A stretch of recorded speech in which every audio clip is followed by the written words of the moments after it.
Hello friends, welcome back to our channel. I am Poonam Chaudhary and in this video we will learn about chemiosmosis. Chemiosmosis means oxidative phosphorylation. Phosphorylation means synthesis of ATP. Okay, so oxidative phosphorylation. हमारा phosphorylation two types के होते हैं. एक होता है oxidative phosphorylation, दूसरा होता है SLP means substrate level of phosphorylation. Substrate level of phosphorylation means direct ATP synthesis. जो हमने ग्लाइकोलिसिस बनाया था तो ग्लाइकोलिसिस में क्या हुआ था कि डायरेक्ट एटीपी का सिंथेसिस हो रहा था. ओके उसके बाद हमने जब क्रेब्स साइकिल किया था तो क्रेब्स साइकिल में भी हमारा जीडीपी और जीटीपी और एटीपी का सिंथेसिस हो रहा था डायरेक्ट, तो उसे हम कहते हैं एसएलपी. ऑक्सीडेटिव फॉस्फोराइलेशन का मतलब होता है कि जो हमें एनएडीएच मिले हैं और एफएडीएच2 मिले हैं उनको हम एटीपी में कन्वर्ट करते हैं, मींस इसको ऑक्सीडाइज करते हैं और एटीपी प्रोड्यूस करते हैं. तो उस प्रोसेस को हम ऑक्सीडेटिव फॉस्फोराइलेशन कहते हैं. ओके इस थ्योरी को दिया था पीटर मिशेल नाम के एक साइंटिस्ट ने. और इसमें क्या करते हैं हम कि इनर माइटोकॉन्ड्रिया मेम्ब्रेन में हमारा ये इलेक्ट्रॉन ट्रांसपोर्ट सिस्टम हो रहा था और उसी का सबसे लास्ट वाला कॉम्प्लेक्स है ये कॉम्प्लेक्स 5 एटीपी सिंथेस, जहां पर ये केमियोस्मोसिस होता है. ये इनर मेम्ब्रेन है, this is the inter membranes space and this is the matrix. अब ये क्या होता है कि ये जो आपका F0 F1 पार्टिकल है मींस कॉम्प्लेक्स 5 है, ये इसका F0 वाला पार्टिकल जो है वो इनर मेम्ब्रेन में होता है और F1 पार्टिकल जो है वो मैट्रिक्स के अंदर होता है. ओके इसमें क्या होता है कि जो एनर्जी रिलीज होता है वो होता है प्रोटोन मोटिव फोर्स के फॉर्म में.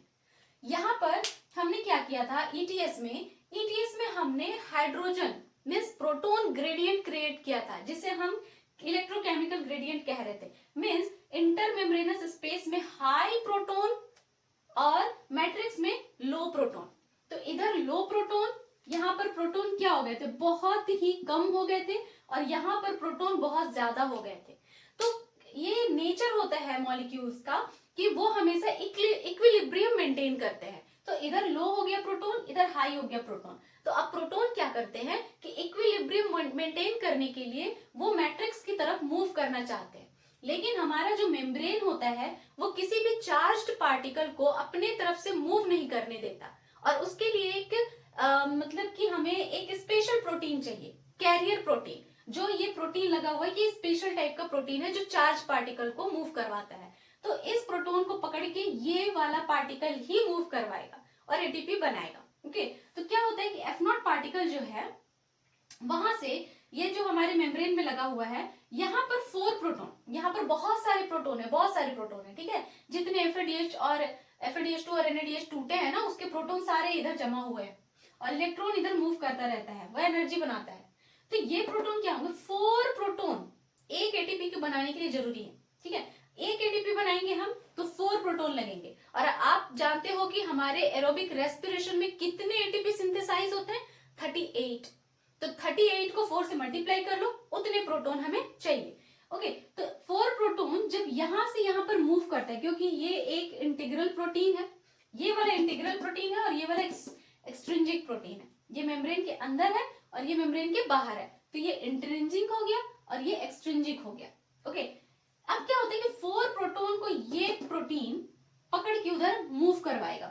बहुत ही फास्ट मूवमेंट होता है ये. ठीक है जब ये प्रोटोन बहुत तेजी से इस साइड पर मूव करेंगे तो वहां पर एक फोर्स जनरेट होगा. किसी भी चीज के मूव करने से एक फोर्स जनरेट होता है ना, और फोर्स जनरेट होगा तो वहां हीट भी जनरेट होगा, एनर्जी.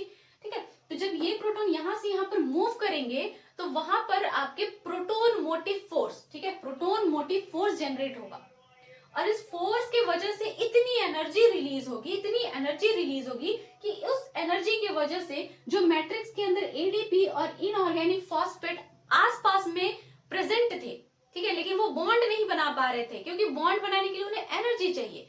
वो आसपास में प्रेजेंट है, अब उन्हें एनर्जी मिलेगी तो वो जुड़ जाएंगे, बॉन्डिंग करेंगे और एटीपी बना लेंगे. तो जैसे ही ये इलेक्ट्रॉन यहाँ से यहाँ पास करता है तो इलेक्ट्रॉन मोटिव फोर्स जनरेट होता है, प्रोटोन मोटिव फोर्स जनरेट होता है और उसके वजह से इतनी एनर्जी रिलीज होती है कि इस एनर्जी की वजह से ये दोनों पास आ जाते हैं, दोनों जुड़ जाते हैं, बॉन्ड बना लेते हैं और एडीपी से एटीपी का सिंथेसिस हो जाता है. ओके और उसके लिए कौन सा एंजाइम चाहिए एटीपी सिंथेस. एटीपी सिंथेस के प्रेजेंस में ही ये काम हो सकता है. हमारा एटीपी बनता है। हमने जितने भी NADH और FADH2 बनाए हैं उस सारे से हम एटीपी बनाएंगे। ठीक है, 1 NADH क्या करता है, 3 एटीपी बनाता है और 1 FADH2 2 एटीपी बनाते हैं। ठीक है, तो उस तरह करके हम सारे NADH और FADH2 से एटीपी जनरेट कर लेते हैं, प्रोड्यूस कर लेते हैं इस तरह, क्योंकि एटीपी हमारा एनर्जी करेंसी है। हम NADH और FADH2 को ऐसे डायरेक्ट यूज नहीं कर सकते, हम डायरेक्ट यूज एटीपी को ही कर सकते हैं। ओके, सो ये था हमारा केमी ऑस्मोसिस का process. Now we will discuss about respiratory balance sheet, means हमने कितने NADH, FADH2 और एटीपी जनरेट किए इस पूरे रिएक्शन में। तो सबसे पहले हम इस रेस्पिरेशन में हमने ग्लाइकोलिसिस किया। ग्लाइकोलिसिस में हमने 2 एटीपी SLP के थ्रू जनरेट किया था, means substrate level of phosphorylation, direct ATP बनाया था हमने ग्लाइकोलिसिस पे। वहां पर 2 NADH भी बने थे। 2 NADH means 1 NADH is equal to 3 ATP, then 2 NADH is equal to 2 into 3 is equal to 6 ATP. तो हमें ग्लाइकोलिसिस में 8 एटीपी टोटल मिले। उसके बाद लिंक रिएक्शन हमने किया।